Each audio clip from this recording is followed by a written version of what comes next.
আমি বিশেষ কিছু না বলে ওনার হাতে মাইক তুলে দিচ্ছি। সকলকে অনেক অনেক ধন্যবাদ।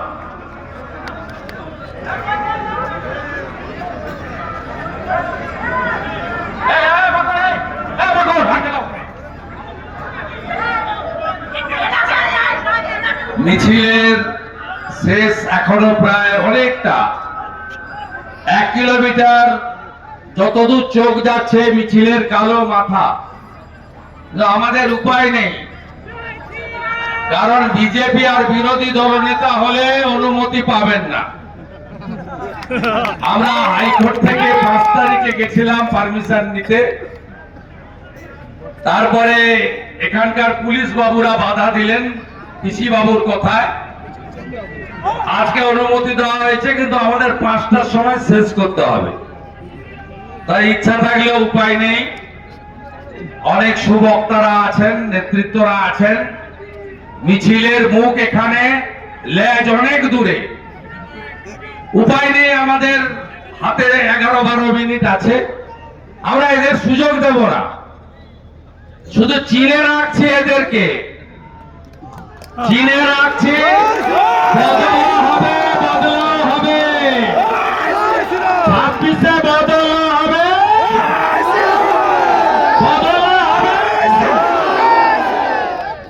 সমবেত রাষ্ট্রবাদী দেশপ্রেমিক বিশ্বের সর্ববৃহৎ রাজনৈতিক দল ভারতীয় জনতা পার্টি বর্ধমান সাংগঠনিক জেলার হাজার হাজার দেবতুল্য কার্যকর্তা এবং সংগ্রামী বন্ধুগণ, আপনাদের সকলকে আমি আমার পক্ষ থেকে, পশ্চিমবঙ্গ প্রদেশ বিজেপির পক্ষ থেকে, বর্ধমান সাংগঠনিক জেলা বিজেপি মোর্চা সেলের পক্ষ থেকে আপনাদের সকলকে দেশপ্রেমিক গৈরিক অভিনন্দন জ্ঞাপন করি। মঞ্চে সকলকে অ্যাড্রেস করা সম্ভব নয়, যেহেতু সময় অল্প। এই কর্মসূচি যিনি ঋত্বিক, এই কর্মসূচি যার নেতৃত্বে হচ্ছে বর্ধমান সাংগঠনিক জেলার প্রিয় সভাপতি ভাতৃপ্রতিম অভিজিৎ দাস মহোদয়, 3 জন প্রাক্তন সভাপতি মিছিলে হেঁটেছেন, সঙ্গে আছেন সাক্ষী গোপাল ঘোষ, অর্ধেন্দুদা, সন্দীপ নন্দীদা। এদের প্রত্যেককে আমি কৃতজ্ঞতা জ্ঞাপন করি। আজকে আমাদের বর্ধমান জোনের 4টি সাংগঠনিক জেলার পার্টির গুরুত্বপূর্ণ কর্মসূচি ছিল, যেখানে আমাদের রাজ্যের ইনচার্জ সর্বভারতীয় সাধারণ সম্পাদক সুনীল বনশালজি এসেছিলেন।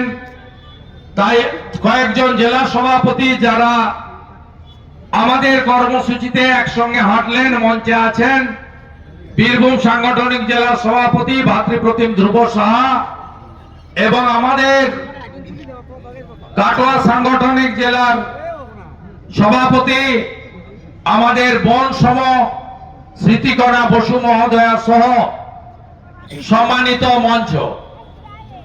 আপনারা জানেন যে আমরা আজকের এই কর্মসূচির নাম দিয়েছি পরিবর্তন সংকল্প যাত্রা। আমাদের যশস্বী প্রধানমন্ত্রী, পৃথিবীর সবচেয়ে জনপ্রিয় নেতা নরেন্দ্র মোদীজি, তিনি প্রথম এই পরিবর্তন সংকল্প যাত্রা উত্তরবঙ্গের ভুটানের পার্শ্ববর্তী আলিপুরদুয়ার শহর থেকে শুরু করেছিলেন। পরবর্তীকালে দুর্গাপুরে, দমদমে একাধিক সভাতে নেতৃত্ব দিয়েছেন। প্রধান বক্তা হিসেবে মাননীয় নরেন্দ্র মোদীজি উপস্থিত ছিলেন। আগামী দিনেও তিনি একাধিক কর্মসূচিতে পশ্চিম বাংলায় উপবিষ্ট হবেন। পরিবর্তন সংকল্প যাত্রা কেন? পরিবর্তন সংকল্প যাত্রা এই জন্য যে আগামী কয়েক মাসের মধ্যে পশ্চিমবঙ্গ রাজ্য বিধানসভার সাধারণ নির্বাচন হচ্ছে। এই নির্বাচনে পশ্চিমবঙ্গ থেকে এই তৃণমূল নামক পরিবারবাদী তোষণের রাজনীতি করা আপাতমস্তক চোর দুর্নীতিগ্রস্ত এই একটি কোম্পানি, প্রাইভেট লিমিটেড কোম্পানি, যার মালিকের নাম মমতা ব্যানার্জি আর ম্যানেজিং ডাইরেক্টর নাম তোলাবাজ ভাইপো, তাকে উপরে ফেলে দেওয়ার জন্য আমাদেরকে পরিবর্তন করতে হবে। পরিবর্তনের প্রথম ধাপ হিসেবে নির্বাচনের ভারতের নির্বাচন কমিশন পশ্চিমবাংলায় নিবিড় ভোটার তালিকা সংশোধনের বিজ্ঞপ্তি জারি করেছেন। গত 4 তারিখ থেকে এই কাজ পশ্চিমবাংলার 80,500 বুথে বুথ লেভেল অফিসাররা BLA-2 অর্থাৎ রাজনৈতিক দলের প্রতিনিধিদের উপস্থিতিতে বাড়ি বাড়ি গিয়ে ফর্ম বিতরণের কাজ করছেন। 11 তারিখের পরে ফর্ম রিটার্ন নেওয়ার কাজ করবেন।